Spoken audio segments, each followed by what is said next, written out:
Once there lived a dream. A dream that lived inside a boy, curled up in his bed. But he couldn't sleep, no matter how hard he tried. Perhaps that's the reason. He tossed back and forth in his bed for he couldn't say how long. It's funny, isn't it? Even if you know you haven't slept a wink, you still have absolutely no idea how long it's been. He sat up in bed and peered around the room. It was a bright night tonight, and the curtains can only do so much. He could see the creases in his bedsheets and the outlines of the furniture in his room, but only the outlines.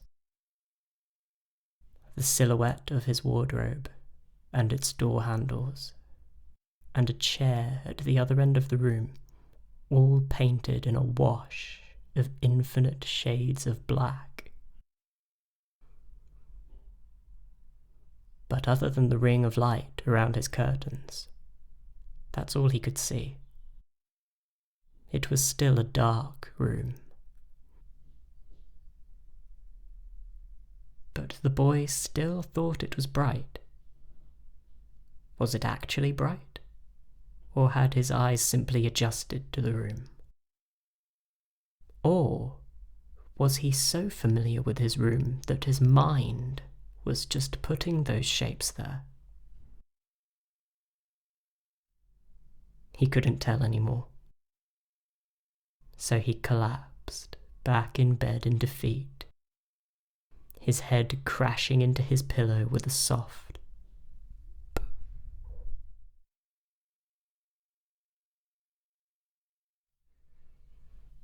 He laid in bed, staring up at the void that should be his ceiling, listening to the sounds outside.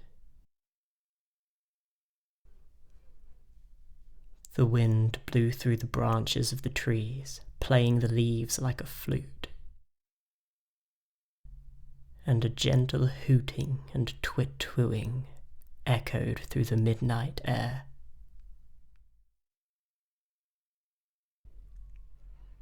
As the void started to softly pulsate above him, his thoughts began flowing like a river, seamlessly one after another, unconscientiously, ironically, without thought.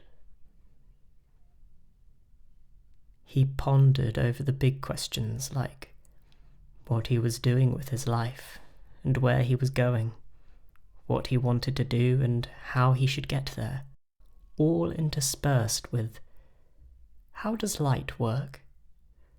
Has anyone actually drifted off counting sheep? And that was a beautiful jay I saw this morning. He wondered what the jay was doing now and where it was, immediately followed by, how come you never see birds asleep at night? There are thousands of them. They can't all just disappear. Do they all hide and sleep in the same area? Someone must have seen something, but no one ever talks about it. His thoughts were spiraling out of control. So he sat up, slowly slid out of bed, and walked over to the curtains. He didn't open them, because that would have felt like an event and that he was getting up. He had every intention of going back to bed. So he slipped his head underneath and let the curtains rest on his back. He opened the window and leaned out of it to breathe in the crisp air. It was a chilly night, but not unbearable. enough to take him outside of himself and just be. He felt as if his thoughts had stopped. They hadn't. They were just dulled down to a gentle murmur, almost inaudible. It was refreshing and peaceful, just staring out at the shadowy trees and their sable leaves bobbing in the wind like a feather on a log, and a few piercing stars peeking out from behind the ghostly clouds, admiring the way the white light of the moon graces itself along the grass and leaves, juxtaposing with the deep darkness shrouding all else, as if it were trying to get in and bathe in the light. It was hauntingly beautiful.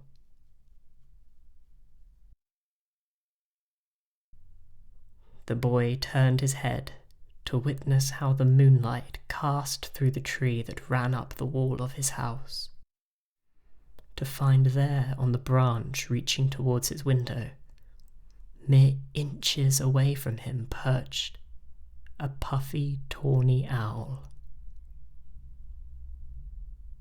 The boy was mesmerized. He'd never seen an owl so close. He tried to stay calm and hold back his excitement so as not to scare it. The owl slowly turned his head to face the boy, and they just looked at each other for a moment. Then it casually turned its head back. The boy smiled and went back to looking ahead as well. He suddenly felt so much more relaxed. The owl's presence was surprisingly comforting.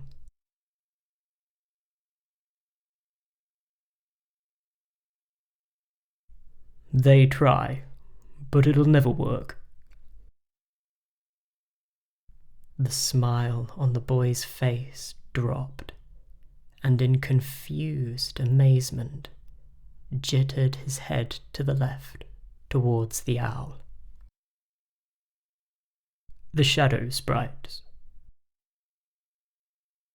The boy, now open-mouthed, was too stunned to let a single syllable fall from his hanging jaw. The owl turned to the boy and, acknowledging his disbelief, gave him a moment to come to terms with what had just happened.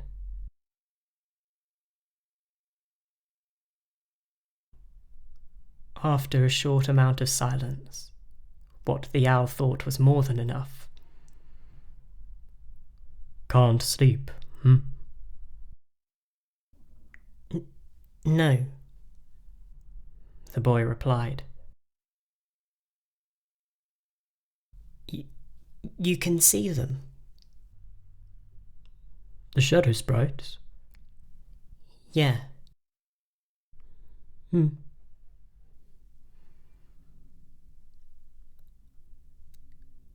Where are they? The owl looked at the boy with slight confusion, then nodded towards the ground.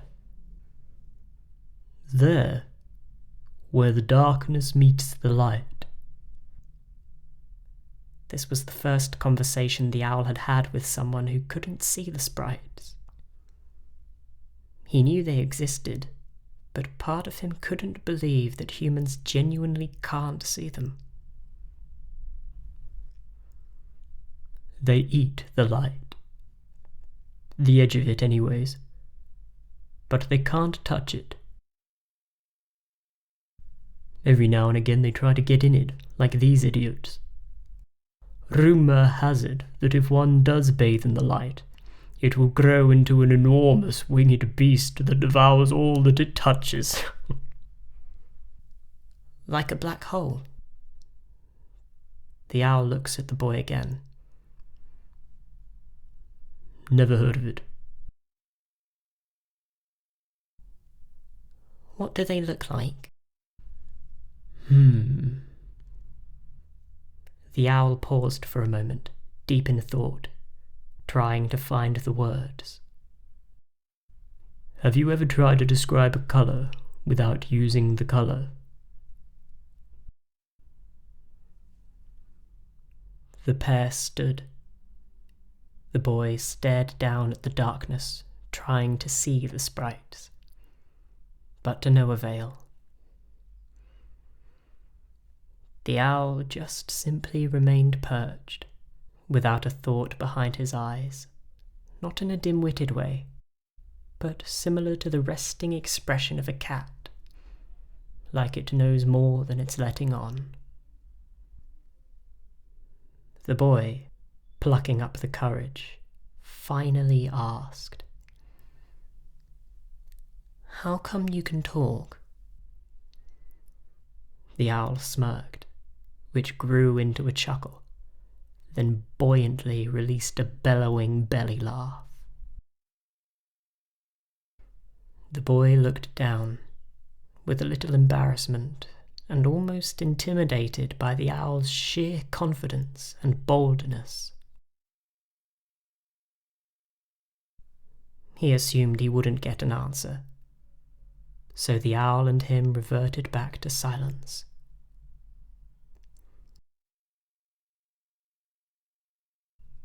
We all talk, you know, the owl said in a comforting tone.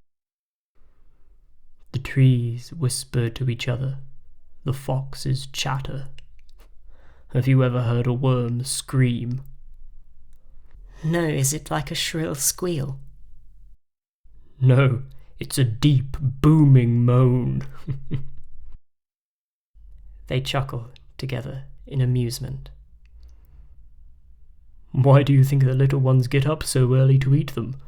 They're just trying to shut them up. The pair share a smile. It's not your fault you're blind and deaf to it all. It's quite sad, really. There could have been another harmony to our song. And for you, it must be like listening to a story but half the words are missing. Like there's a whole other side to our world that you're completely oblivious to. But at least you know it's there now. So I guess that's something. The boy was moved by the owl's reply. He wasn't expecting such a heartfelt response. It seems this other world wants the humans to be part of them too. I don't think we're completely blind and deaf. There's still a lot we can see and hear, the boy said. The rich colours of a butterfly, and the rainbows that sweep across the sky. The owl gazed into the boy's eyes, his full attention on him. We can hear the birds sing every morning. You can hear that? Yeah. I didn't think you could. And the owls. We can hear your twit-twooing in the night. That's what it sounds like to you. Ugh, how embarrassing. And I mean, I can hear you talking right now. Maybe everyone else will be able to hear you too. I don't think so. The owl interjected. I hope so. But I don't think so. Then why can I hear you? The owl looked up at the stars, sparkling like light on the ocean waves. It's okay not to know things. Sometimes it's important to just accept that some things we will never know. There's no point searching for an answer that cannot be found.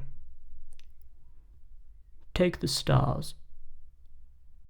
We may never know why they're there. But does that really matter? I'm just glad they are there.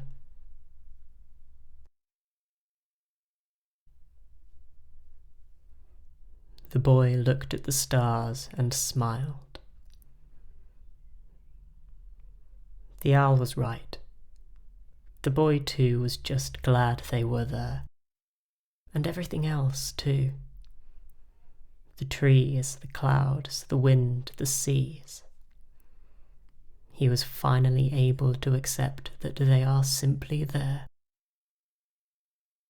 And he was there with them, in active stillness. So, in answer to your question before, the owl continued, I don't know what you should do with your life, but you can't plan to live your life, you just live it. Baffled, the boy replied, I don't remember ever asking. The shadow sprites have stopped eating. The owl interrupted. The sun will rise soon. You should get some sleep.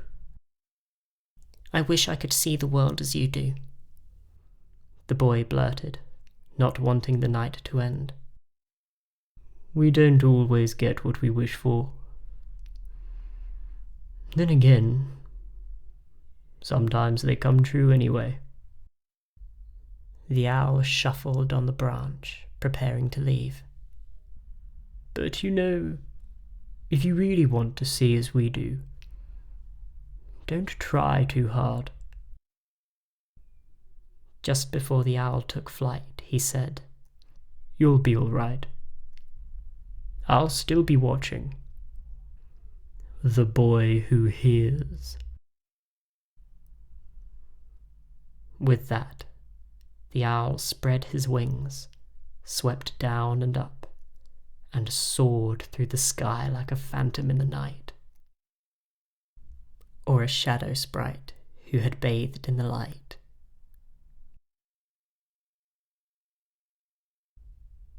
The boy stood, leaning out of the window and breathing in the crisp air. It was a chilly night, so he ducked back under the curtains and slowly slid into bed. As his head crashed into his pillow with a soft